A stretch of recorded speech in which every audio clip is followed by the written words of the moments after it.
तो हेलो लोगोफोर बरायबाय बड जब इनफो यूट्यूब चेनेलाव DHS एग्जाम ग्रेड 3 टेक्निकल लाइना जाग्रोबाय आरो एग्जामा बेसेबांनि जादों बेसेबां नाम्बार कुइसन दं आं बेखौसो आपडेट होग्रोबाय जाहाथे नोंथांमोना रेडि जायो आरो माबादि टाइपनि कुइसन फैदोंमोन होनोब्ला आं बेयाव नोंथांमोननो एसे इनफरमेसन होग्रोबाय लोगोसे बे PDF फाइलखौ नोंथांमोना डाउनलड खालामना लानो हागोन कुइसन पेपारखौ डाउनलड खालामना लानो हागोन आरो जाय पेपारखौ हरदोंमोन थेंक इउ सो माच आंनि लोगोआ हरदोंमोन टेक्निकल लाइनाव एग्जाम हैदोंमोन आरो लोगोसे फाइनालि होना फैबाय आरो बेसेबां नाम्बारनि एग्जाम जादोंमोन होनोब्ला आं बेखौसो नोंथांमोननो इनफरमेसन होनो फैग्रोदों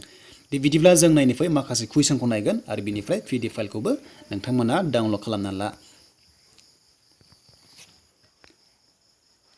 दा लोगोफोर पेपारा बेनोमोन आरो स नोंथांमोननानै बेबादि टाइपनि पेपार मोनदों गासै 50 कुइसनल' दङ दै लोगोफोर गासै 50ल' कुइसन दङ स नोंथांमोननानै लास्टआव मेथ्स दङ दा मेथ्सआ फैदों गासै 10 मेथ्स फैदों अके गासै 10 मेथ्स फैदों थ नोंथांमोना बेयाव नायदो नोंथांमोना गासै 10 मेथ्स मोनदों दा बबे कारेक्ट एन्सार थ नोंथांमोना बेखौहाय नायना लादो लोगोसे आं बेयाव बुंला मानोना भिडिअआ जोबोर गोलाव जागोन जास्ट नोंथांमोननो कुइसनखौल' होग्रोबाय पेपारखौहाय नोंथांमोना प्रेक्टिसखौ खालामनो थाखाय तो बिनिफ्राय साइन्सनि फैदों लोगोफोर साइन्सनि फैदों आरो दा जों मेथ्सखौ दोनथ'नानै जों माखासे साइन्सनिखौ नायनोसै दा जोङो बेयाव एन्सार की नायोब्ला नैबे 30 नाम्बारा ओरै जागोन deficiency in vitamin A causes थ नोंथांमोना मोनदों भिटामिन ए प्रब्लेम जायोबा मा जायो जोंहा मिथिखागौ बेनि राइट एन्सारा बि नाम्बारा जागोन नाइट ब्लाइन्डनेस थ जोंहा नाइट ब्लाइन्डनेस बेमार जायो भिटामिन ए नि प्रब्लेम जायोबा बेनिफ्राय नैबे डायबेटिसआ जाहैबाय नोंथांमोना deficiency in which hormone leads to diabetes mellitus तो बे जाबाय बेनि राइट एन्सारा जागोन ए नाम्बारानो इनसुलिनानो बेनि राइट एन्सारमोन तो बेनिफ्राय जों नायबावोब्ला आयरननि फैदों आं दाखालि कमिउनिटि टेबावहाय मोनसे भटिं होदोंमोन बेयाव गोबां कमेन्ट्स खालामदों बे जाबाय 24 आव डिफिसियेन्सि इन आयरन कजेस बेयाव दङ लोगोफोर बेनि राइट एन्सारा जाबाय सी नाम्बारा एनिमिया अके तो बेनि राइट एन्सारा जाबाय एनिमियामोन तो बिनिफ्राय जोङो माखासेखौ नायबावसै जों माखासेखौ नायोब्ला जों बेयाव मोनबावदों जेरै जोङो बेवहाय 28 खौ नायोब्ला the force acting on unit area of surface is called the बेयाव दङ नोंथांमोना नुनो मोनदों आरो बेनि राइट एन्सारा जाबाय जोंहा नैबे प्रेसार अके नैबे सी नाम्बारानो प्रेसारानो बेनि राइट एन्सार तो बिनिफ्राय दानिया साइन्सना गोबां फैदों साइन्सना फैयो तो नोंथांमोना साइन्सखौ नाय बेनिफ्राय जों 22 खौ नायोब्ला typhoid fever is disease caused by टाइफॉइडआ बबेनिफ्राय जायोनो बे जाबाय बी नाम्बारा बेक्टेरियानिफ्राय जायो अके बे राइट एन्सारमोन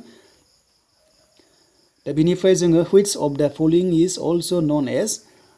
common cell तो लोगोफोर बे जाबाय एन्सारा 21 निया बेनि राइट एन्सारा जाबाय नैबे सडियाम क्लराइडआ जागोन सी नाम्बारा सडियाम क्लराइड तो नोंथांमोना PDF फाइलखौ डाउनलड खालामना ला बेनिफ्राय गुगोलावबो नायनो हागोन नोंथांमोना दा मोननैसो जोङो जिके नायबावसै तो मोननैसो जिके नायोब्ला तो इम्पोर्टेन्ट जिके नायोब्ला नैबे What is the other name of Saniko? तो सानिको मोनसे दंमोन सासे राजा आरो बे हमना ला बिनि गुबुन मोनसे नामा मा बे जाबाय कटिल तो कटिल होनना बेखौ मिथिनाय जायोमोन बी नाम्बारा बेनि कारेक्ट एन्सार जायो 18 नाम्बाराबो इम्पोर्टेन्ट क्वेश्चन हु among the following was the founder of slave dynasty in India बेनो जाबाय बेनि सी नाम्बारा कारेक्ट एन्सार क्वेतउद्दीन आइबक तो क्वेतउद्दीन आइबक आरो बियो स नोंथांमोना प्रनाउन्सिएसनखौ एसे इगनोर खालामदो बेनि राइट एन्सारा सी नाम्बारा जागोन आइबकआ तो बिनिफ्राय दानिया मोनसे जोङो 12 नाम्बारखौ नायबावोब्ला जों नाम्बार 12 आव जों नायोब्ला हु रोट द हेरी पटार सिरिज अफ बुक्स तो बेनि राइट एन्सारा जाबाय जों मोनदों नैबे डी नाम्बारा जेके रलिं तो बे राइट एन्सारमोन आरो जोङो 17 खौ नायोब्ला वेयर इज द हेडक्वार्टर अफ द इन्टारनेशनल लेबर अर्गेनाइजेशन होनोब्ला बबेयाव दङ बे जाबाय लोगोफोर जेनेभायाव दङ सी नाम्बारा बेनि राइट एन्सार जेनेभायाव दङ तो बिनिफ्राय जों नायबावब्ला मोनसे इम्पोर्टेन्ट इजि क्वेश्चना जाबाय number 16 how many Lok Sabha members represent Assam in the Indian पार्लियामेन्टआव खैथा दङ सीटआ जाबाय लकसभायाव आसामनिया 14 दङ अके 14 दङ तो 14 दङ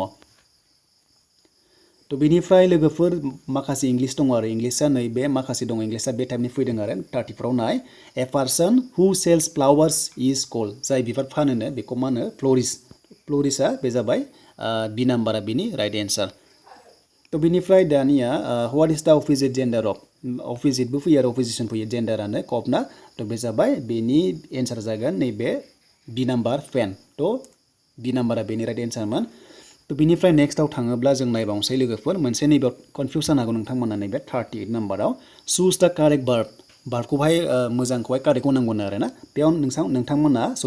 एसे नटिस खालाम हरि एन आइ होननाय लोगो लोगो जोङो प्लुरेलाव मोनखायो जेला जोंहा प्लुरेलाव मा जायो जेब्लायबो जोङो आर जायोना हमना ला सानैबा जोङो आर जायो सासेबासो एम जायो आइ एम जागौमोन थ' बेखायनो बेनि राइट एन्सारा जाबाय Hari and I are all school friends जोङो माने प्लुरेलाव मोनबाय नालाय प्लुरेलाव मोनबाय थ' जोङो प्लुरेल मोननायखाय जोङो बेवहाय आर फैबाय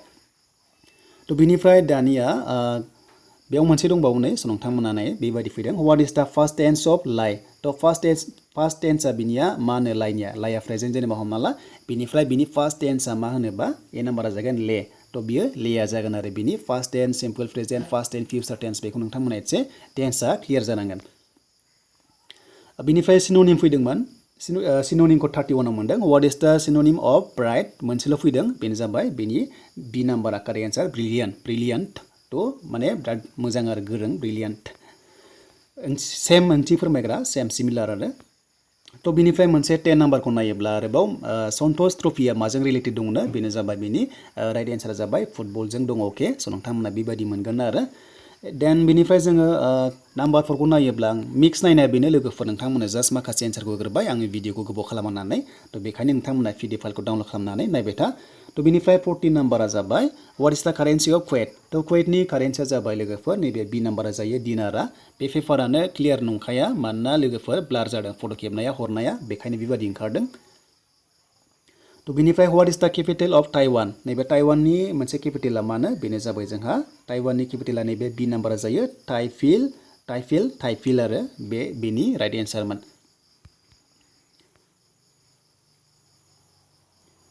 थ' लोगोफोर नोंथांमोना बेखौहाय नायबावदो मोनसेबाव आं बेयाव बुंबावनोसै नोंथांमोननो खिथालांबावसै बेनिफ्राय पिडिएफ फाइलखौ डाउनलड खालामनानै नट्स लिरनानै गुगोलाव नायबानो जाबाय आं बेयाव हास्लाबासै लोगोफोर मानोना गोबां बिजियाव दं आं दासान्दि थ' बेखायनो जास्ट होमबाबो नोंथांमोनजों इनफरमेसन होग्रोनो फैबाय नैबे नाम्बार 7 आ which of the following cities is known as pink city बबे सिटिखौहाय पिंक सिटि होनना बुंनाय जायोनो थ' बेनि राइट एन्सारा जाहैबाय जों बेयाव मोनदों बेनो जाबाय जोंहा माखासे दङ आरोना स' बेखौ नायोब्ला नैबे जयपुरा जागोन थ' जयपुरखौ बुंनाय जायोमोन थ'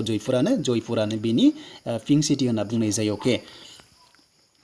दा लोगोफोर बेनोमोन आरो लोगोफोर बे एग्जामा गासै 100 मार्क्सनि एग्जाम जादों ग्रेड 3 आव DHS आव आरो नन टेक्निकेलावबो जागोन 100नि नेगेटिभ मार्किं गैया बेनिफ्राय गासै 50 कुइसन थागोन आरो लोगोसे 90 मिनिट्स नोंथांमोना टाइमखौ मोननाय जागोन थ' लोगोफोर नोंथांमोना मोजां मोनदोंबा दानिया लाइक कमेन्ट शेयार एन्ड चेनेलाव गोदानै फैदोंबा साबस्क्राइब खालामना ला